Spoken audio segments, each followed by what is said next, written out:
नमस्कार, स्वागत है आपका। आप देख रहे हैं वोट प्रपंच। मैं हूं आपके साथ सुमित झा। बिहार चुनाव का रण अपने आखिरी पड़ाव पर आ गया है। चुनाव प्रचार का शोर थम चुका है। 165 सीटों पर फैसला ईवीएम में बंद हो चुका है और तीसरे चरण में 78 सीटों पर फैसला होना बाकी है। तीसरे चरण की 78 सीटों में सबसे अहम है कोसी और सीमांचल की 37 सीटें। सीमांचल की 19 सीटों पर मुसलमान मतदाता जहां निर्णायक होते हैं, वहीं कोसी की 18 सीटों पर भी मुस्लिम वोटर चुनाव परिणाम को प्रभावित करते हैं। लेकिन इन सीटों पर मुसलमान वोट बैंक में सेंध लगाने की कोशिश की है हैदराबाद वाले असदुद्दीन ओवैसी ने, जिनकी सियासत मुसलमान और मजहब के इर्द गिर्द ही रही है। ओवैसी ने सीमांचल के चुनावी मैदान में सीएए और एनआरसी का मुद्दा उछालकर मुसलमानों को अपने पाले में करने की खूब कोशिश की। ऐसे में सवाल है कि ओवैसी सीमांचल में किसका खेल बिगाड़ेंगे? क्या तीसरे चरण के चुनावी नतीजों में ओवैसी बड़ा फैक्टर साबित होंगे? आज इन्हीं सवालों का जवाब समझने के लिए वोट प्रपंच में है ओवैसी।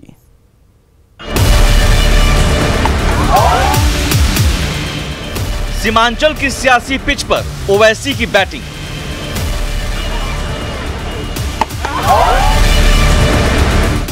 मुसलमान वोट के लिए मजहब की गुगली। सुनो मोदी जी, हम भारत के और सीमांचल की सरजमीन पर बसने वाले लोगों को जो तुम घुसपैठी कहते हो, वो गयूर कौम के लोग हैं, वो बाइज्जत शहरी है भारत के। हम उनकी तरफ से इस कानून को पार करें। ओवैसी पर कांग्रेस का बयान वाला बाउंसर। एमआईएम के जो बानी है मवैसी साहब, उसको मैं अवैसी नहीं बोलता हूँ, मवैसी साहब, वो यहाँ चढ़ने आए हैं और वो हमारे हर पंचायत में हेलीकॉप्टर उतारता है और पैसे की बारिश करता है। वो भाषण देता है, वो चढ़ने आया है यहाँ, वो चढ़ागा यहाँ नहीं है। उसके बाद तो तोड़कर उसको हैदराबाद भेज दोगे। तेजस्वी को भी ओवैसी से लगता है डर। देखिए, हम आप लोगों के बीच हैं, कहीं कोई दिक्कत होगी हम तो बिहार में ही रहते, तुरंत आ जाएंगे। बाहर वाले जो आए हैं मेहमान नवाजी कीजिए, खिलाइए पिलाइए, परंपरा और संस्कृति निभाइए, चाय का बगान घुमाइए।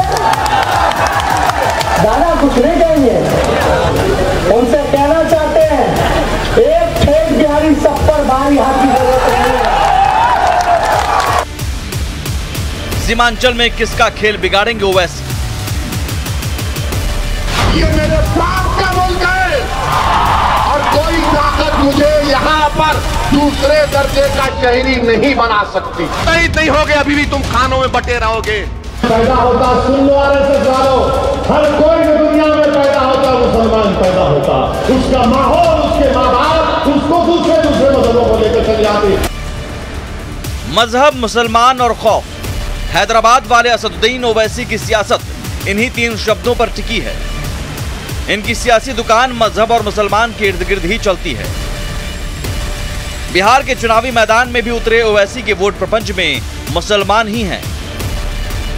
मुसलमान बहुल क्षेत्र सीमांचल में ओवैसी ने मुसलमानों को रिझाने के लिए सीमांचल में विकास के तमाम दावे और वादों के बीच सीएए, एनआरसी और एनपीआर जैसे मुद्दों को खूब उछाला। सुनिए, संसद में सीएए बिल को फाड़ने को लेकर कैसे ओवैसी ने किशनगंज में खुद को मुसलमानों का सबसे बड़ा रहनुमा साबित करने की कोशिश की।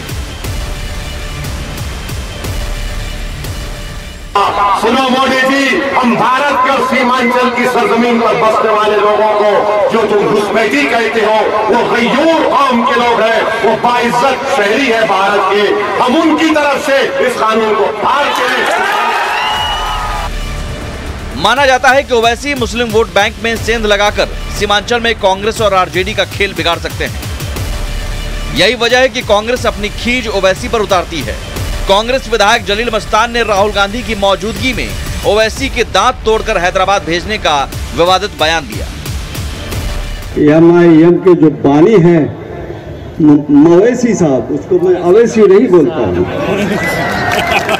मवैसी साहब, वो यहाँ चढ़ने आए हैं और वो हमारे हर पंचायत में हेलीकॉप्टर उतारता है और पैसे की बारिश करता है। वो भाषण देता है, वो चल भी आया है यहाँ, वो चलागा यहाँ नहीं है, उसके बात को तोड़कर उसको हैदराबाद भेज दूंगा।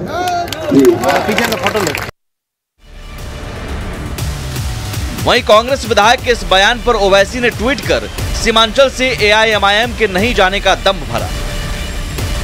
वहीं गठबंधन में ओवैसी के सहयोगी आरएलएसपी अध्यक्ष उपेंद्र कुशवाहा ने भी करारा पलटवार किया।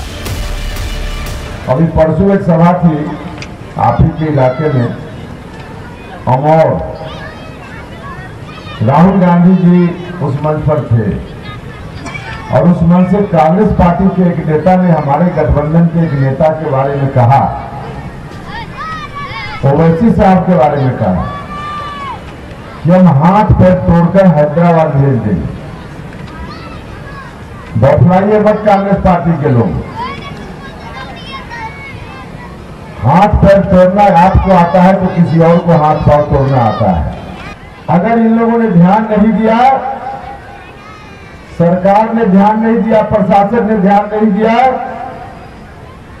तो हमारे गठबंधन के लोग, राष्ट्रीय लोक समता पार्टी के लोग कोई चूड़ी पहनकर नहीं बैठे हुए हैं। दरअसल सीमांचल की सियासी पिच पर ओवैसी की बैटिंग से महागठबंधन का खेल बिगड़ सकता है। यही वजह है कि तेजस्वी यादव भी किशनगंज में बिना नाम लिए ओवैसी पर निशाना साधते नजर आए। देखिए, हम आप लोगों के बीच है, कहीं कोई दिक्कत होगी हम तो बिहार में ही रहते, तुरंत आ जाएंगे। बाहर वाले जो आए हैं मेहमान नवाजी कीजिए, खिलाइए पिलाइए, परंपरा और संस्कृति निभाइए, चाय का बगान घुमाइए, दादा कुछ नहीं कहेंगे। उनसे कहना चाहते हैं एक ठेक बिहारी सब पर भारी हाथ की जरूरत नहीं है। तीसरे चरण में सीमांचल के इलाकों में वोटिंग होनी है, जहां मुसलमानों की बड़ी आबादी है। मुसलमानों के बीच ओवैसी का क्रेज भी माना जाता है। ऐसे में ओवैसी महागठबंधन का खेल बिगाड़ सकते हैं। यही वजह है कि ओवैसी वोट प्रपंच का हिस्सा बन गए हैं और महागठबंधन के निशाने पर हैं।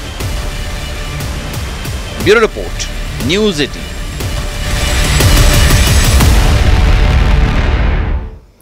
ओवैसी की नजर अगर सीमांचल पर है तो वजह है सीमांचल में मुसलमानों की बड़ी आबादी।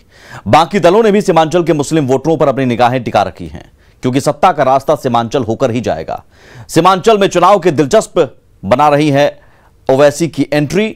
तो जानिए सीमांचल किसको दे रहा हार जीत का पैगाम।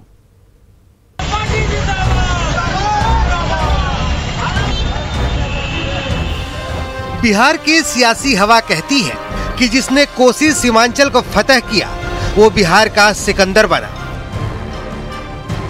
पिछले कई चुनावों में निर्णायक भूमिका अदा करने वाले दोनों क्षेत्र इस बार भी हार जीत की अंतिम पटकथा लिखने को तैयार है।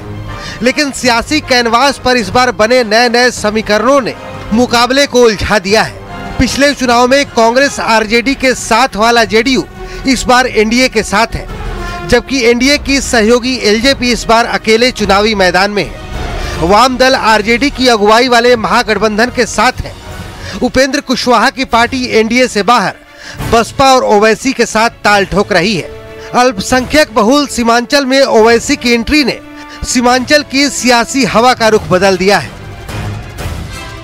बिहार में इलेक्शन के जनसभाओं से तकरीर कर रहे, भाषण दे रहे, बार बार हम पर ही निशाना बना। बिहार का सीमांचल का इलाका बंगाल से सटा हुआ है। ये वो इलाका है जहां गरीबी है। हर साल बाढ़ से जिंदगी दूभर हो जाती है, लोग पलायन को मजबूर होते हैं और इस इलाके में मुसलमानों की अच्छी खासी तादाद है। 15 से 17 सीटों पर मुसलमान मतदाता निर्णायक भूमिका में है। कुछ ऐसी सीटें भी हैं जहां मुस्लिम मतदाता परिणाम को प्रभावित करते हैं। सीमांचल के 4 जिलों के आंकड़े को देखें तो पूर्णिया में 35%, कटिहार में 45%, अररिया में 51% और किशनगंज में सबसे ज्यादा 70% मुस्लिम मतदाता है। जाहिर है सीमांचल में जीत उसी की होगी जो जमीनी हकीकत को समझेगा।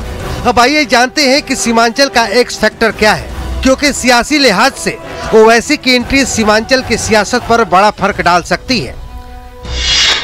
ओवैसी की एंट्री सीमांचल में बड़ा फैक्टर है। AIMIM 2 दर्जन सीटों पर चुनाव लड़ रही है। ओवैसी ने 24 में 6 सीटों पर दलितों, ओबीसी और आदिवासी कैंडिडेट को मैदान में उतारा है। सीमांचल में ओवैसी की एंट्री से मुस्लिम वोटों में बिखराव की आशंका है।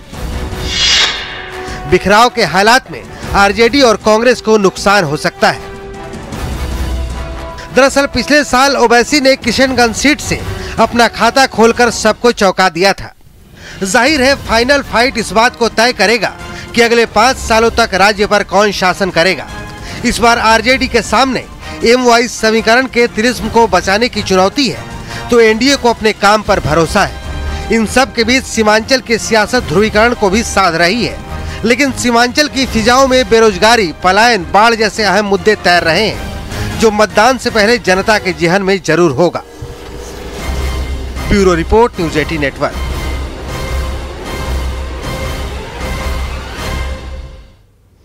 और लौटते हैं बस थोड़ी देर में बयान बिहारी के साथ। प्रपंच के बाद अब बात बयान बिहारियों की कर लेते हैं। रिपोर्ट देखिए कैसे विपक्ष नीतीश कुमार पर निशाना साध रहा है तो सत्ता पक्ष लालू एंड फैमिली पर निशाना साध रहा है।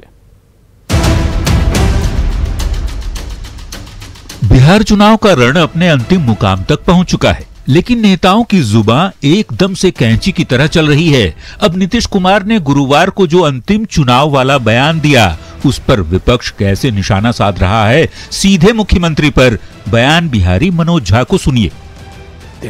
तो जमीन से सदा आई होगी, आवाज आई होगी और उसके संदर्भ में उन्होंने निर्णय लिया होगा। लेकिन नेता प्रतिपक्ष तो हमेशा कहते रहते हैं ईश्वर जी, कब आप थक गए हैं, बिहार की मौजूदा आवाज, उसके सरोकारों को आप समझ नहीं पा रहे हैं। तो जब वार नीतीश कुमार पर हुआ तो पलटवार जेडीयू की तरफ से भी जोरदार हुआ। एक और बयान बिहारी नीरज कुमार को सुनिए, क्या कह रहे हैं लालू एंड फैमिली को लेकर।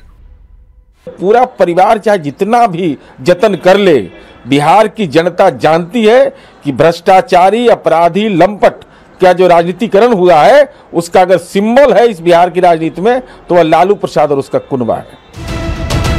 तो नेताजी एक दूसरे पर ऐसे बयानों के तीर चला रहे हैं कि पूछिए मत। अब तो आखिरी रण की लड़ाई शनिवार को ही है, लेकिन लगता नहीं कि नेताओं की लड़ाई शांत होने वाली है। बस ऐसे ही बयानवीरों की बातें सुनते रहिए, क्योंकि पिक्चर तो अभी बाकी है नेताजी। Bureau report, news 18। बुजुर्गों, भाइयों, बहनों, दोस्तों,